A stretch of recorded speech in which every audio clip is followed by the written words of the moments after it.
Nul ne peut oublier la descente tragique des éléphants d'ivoire.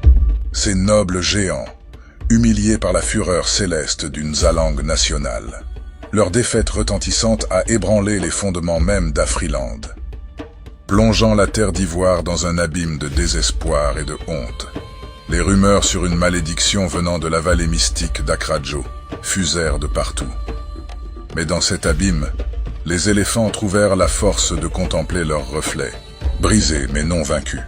Au loin, les lions de l'Atlas, frères d'armes, alliés inattendus, ont tracé un chemin à travers les sables mouvants du désert. Ils ont cherché les mambas de Mozambique afin d'enserrer les étoiles des Black Stars dans un étau de venin, affaiblissant les gardiens du ciel pour que les lions puissent frayer un chemin vers la rédemption des éléphants. Leur rencontre avec les Chipolopolo, ces inébranlables gardiens des mines de cuivre, fut une épreuve de feu et de volonté.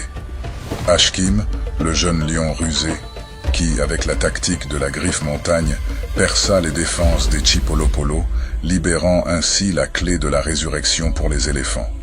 Cette clé, symbole d'espoir et de renouveau pour la terre d'hospitalité, fut apportée aux éléphants d'ivoire, non pas comme un trophée, mais comme une promesse d'une aube nouvelle pour la terre d'ivoire. Malgré le soutien fervent de la terre d'ivoire, les lions de l'Atlas se sont heurtés à la force indomptable des léopards du Kinshasa. Ces guerriers des ombres, animés par une volonté de fer et un désir ardent de rendre honneur à leurs frères, les Diables Rouges, restés surveiller le fleuve Congo et les frontières meurtries par la guerre, ont défié les lions, les poussant vers le crépuscule de leur quête. Les lions de l'Atlas quittèrent donc le tournoi ainsi que la terre d'accueil, la terre de leurs amis les éléphants. Dans cet adieu émouvant, une promesse a été faite. Les éléphants seraient accueillis avec honneur et gloire lors de la prochaine édition du tournoi, dans les montagnes de l'Atlas, les terres des lions, témoignant de l'amitié éternelle scellée sur la terre d'ivoire. Les éléphants, revigorés par cet acte de fraternité, se sont levés, plus puissants que jamais, leur marche faisant trembler la terre d'espérance. Leur affrontement avec les lions de la Teranga, écho d'une rivalité ancestrale, fut une bataille de titans. L'éléphant a bâri, le lion a rugi. Les éléphants d'ivoire remportèrent la victoire avec brio et manière. Après ce triomphe, l'espoir devint désormais plus grand dans toute la terre d'espérance. L'éléphant a trébuché, mais n'est pas tombé. Découragement n'est pas éléphant. Le coup du marteau retentit plus que jamais. À présent, à chaque triomphe, le coup du marteau du grand forgeron Tams résonnera comme un hymne à la chute de l'adversité. Et puis vint le temps de la confrontation avec les aigles du Maliba, maîtres des vents du désert mandingue. Contre toute attente, alors que tout le Maliba s'apprêtait à célébrer un succès plus qu'imminent face aux éléphants, ce sont les plus jeunes parmi les éléphants d'ivoire, Simo et Diakoum, qui, avec une audace défiante les cieux, ont changé le cours du vent, précipitant la chute des aigles.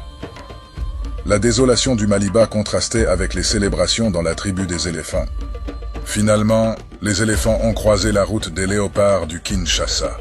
Portés par la force de leur héritage et de leur union retrouvée, les éléphants ont triomphé sans faillir. À présent, les éléphants d'ivoire, portés par un souffle de vengeance et une flamme de détermination, et qui sembleraient avoir désormais les grâces et la bénédiction d'Akradjo, se dressent face à leurs plus anciens défis, les Super Eagles. Ces seigneurs des cieux, dont les ailes avaient jadis précipité les éléphants dans l'abysse de la défaite, se tiennent de nouveau sur leur chemin. Ces dompteurs des vents et maîtres des nuages avaient renversé avec férocité les lions indomptables dans une tourmente de poussière et de vent, puis éclipsé la rapidité des palancas negras avec la précision d'un éclair, et enfin affronté avec courage les assauts des Bafana Bafana, ces guerriers intrépides. Tout Afriland retient son souffle, prêt à immortaliser l'épopée du nouveau gardien de Damkoup, futur garant d'une paix ancestrale. les scribes et conteurs à l'œuvre pour capturer et raconter chaque moment de cette édition, dite la meilleure de tous les temps. Du parcours résilient des éléphants d'ivoire à l'ascension discrète mais puissante des aigles, chaque récit promet d'entrer dans la légende, enrichissant le tapestry d'Afriland de nouvelles histoires de courage, d'unité et de triomphe. Patience, car l'histoire d'Afriland n'a pas fini d'être racontée.